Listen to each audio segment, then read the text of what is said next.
মারেন দেখি। খুবই জোরে মেরেছে।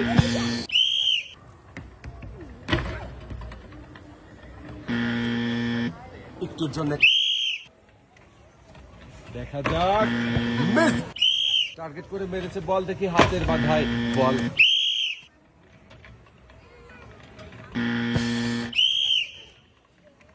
দেখি খুবই সুন্দরভাবে বল গড়িয়েছিল চাচিও। জোরে করাবেন, দেখা যাক হাতের বাধা পাড়ি দিতে পারেনি। মিস। দর্শক বন্ধুরা, আপু কি পারবে হাতের বাধা পাড়ি দিয়ে গ্লাসের টাওয়ার ভাঙতে?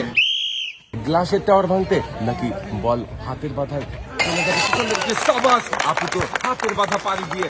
আপনার জন্য রয়েছে একটি টোকেন উঠানোর সুযোগ। দেখি এদিকে দিয়ে দেন। এবারে দেখার পালা আপনার জন্য কোন পুরস্কার রয়েছে। টোকেনের গায়ে লেখা আপনার জন্য রয়েছে 2 কেজি মসুরের ডাল, 10 কেজি আটা, সাথে রয়েছে আরো 3 লিটার সয়াবিন তেলের বোতল।